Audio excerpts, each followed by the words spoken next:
An alleged Minnesota billion-dollar fraud scandal has ignited massive backlash against Governor Tim Walz and Congresswoman Ilhan Omar, exposing shocking waste in state-funded programs under Democratic oversight. Minnesota's governor is now under intense fire over an alleged $110 million fraud scheme targeting childcare and healthcare services, with critics demanding immediate accountability for taxpayer dollars vanishing into thin air. A viral YouTube video posted on December 26 by investigative journalist Nick Shirley showed him boldly visiting several such dubious centers, uncovering operations that appeared completely ghost-like despite massive funding. One Minneapolis site featuring a misspelled sign reading, "Quality Learning Center," absolutely stunned the internet, becoming an instant symbol of bureaucratic failure and potential criminality in plain sight. This so-called Quality Learning Center alone reportedly received a staggering $4 million in precious taxpayer funds to supposedly serve vulnerable children, raising eyebrows about where the money truly went. Footage captured by Shirley revealed absolutely no visible activity or children present despite the center being officially registered and heavily funded to accommodate up to 99 young students daily. Another explosive segment showed Shirley visiting a nondescript building officially listed as housing 14 separate healthcare companies, all supposedly providing essential services to the community. In the raw footage, none of these companies appeared remotely operational or staffed, before police suddenly arrived and escorted him forcefully from the premises amid growing suspicions. In the wake of this mega-viral video storm captivating millions online, Republicans are forcefully demanding that Walz be held fully accountable for the systemic failures on his watch. U.S. Vice President J.D. Vance directly addressed the explosive scandal during public remarks, although he strategically did not name the Quality Learning Center while calling for federal intervention. The FBI chief also publicly acknowledged the escalating row, revealing he had immediately dispatched a specialized team to Minnesota to aggressively tackle and investigate the widespread fraud allegations. Kash Patel said, and I quote, "FBI believes this is just the tip of a very large iceberg. We will continue to follow the money and protect children, and this investigation very much remains ongoing. Furthermore, many are also being referred to immigration officials for possible further denaturalization and deportation proceedings where eligible." Unquote.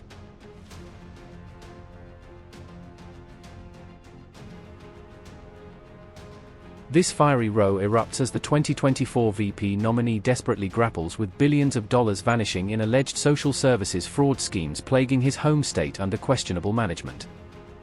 Fraudsters allegedly robbed an eye-watering $1 billion tied to critical programs that largely involved and targeted Minnesota's Somali community, sparking investigations into ethnic networks. Reports chillingly suggest some of these fraudulent payments were slyly routed overseas through informal hawala networks, evading detection and fueling international money laundering concerns. Millions of these stolen funds possibly ended up directly supporting Al-Shabaab, the Somalia-based Al-Qaeda-linked terror group notorious for bombings and insurgent violence across East Africa. Walz and Minnesota authorities now face accusations of overseeing what critics brand as the largest fraud in U.S. history, dwarfing even federal scandals in scale and audacity. Amid this perfect storm of scandal, Ilhan Omar, Democrat Minnesota, finds herself once again under withering fire, this time because her husband Tim Minnett's business dealings raise serious questions. According to her latest financial disclosure filed in May, the couple's net worth skyrocketed an unbelievable 3,500% in just 1 year, transforming their finances overnight, per Explosive, New York Post, reporting. Congresswoman Ilhan Omar went from being nearly broke with minimal assets to suddenly being worth up to an astonishing $30 million in just one explosive year, according to explosive investigative reporting by the New York Post that has stunned political observers nationwide.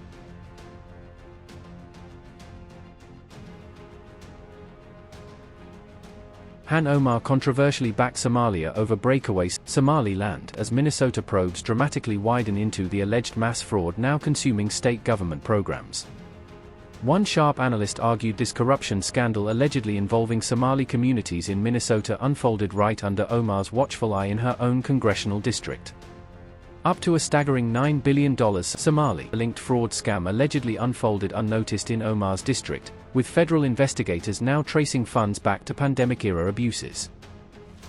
The Somalia-born Omar stands linked to a scandal-plagued restaurant after damning video resurfaced amid what may be the biggest pandemic fraud case ever uncovered in Minnesota. Omar's controversial 2020 Meals Act allegedly eased critical oversight requirements, letting fraudsters brazenly claim millions for non-existent fake meals while pocketing the cash, critics charge.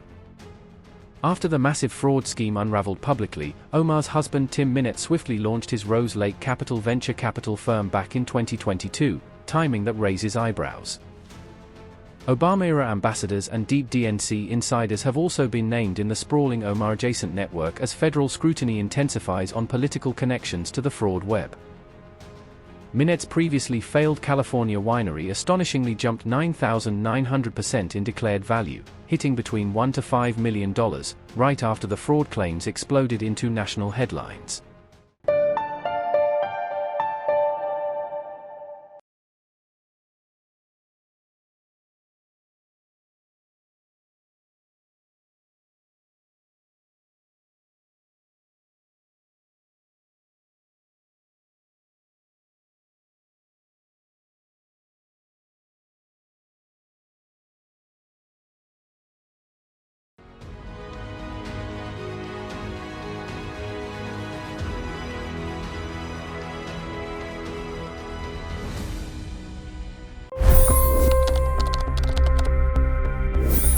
$25 crore गरीब गरीबी को परास्त करके बाहर निकले। For the good of our nation, let's work together and let's truly make America great again. The fastest news breaks. Requested PM saying that look, you will have to speak to Putin and to Zelensky. The biggest news makers. The relationship with India is probably the most important bilateral relationship the U.S. will have for the rest of this century. The capital delivered quite an election result today. Expert analysis. The million-dollar question today is how to stop this dance of death. Ground reports. I'm standing at the crossroad of the Kumbh Mela. Behind me are more than 100 entry guards. Long-form interviews. Exclusionary politics is reflected in Manipur case as well. You don't bother because this is a small state. Deep dive into burning issues. It's often said DRC could be the richest country in the whole world. It's because of what sits underneath. Why exactly did the US topple the Sheikh Hasina government? HD videos. We don't just break news, we break it down.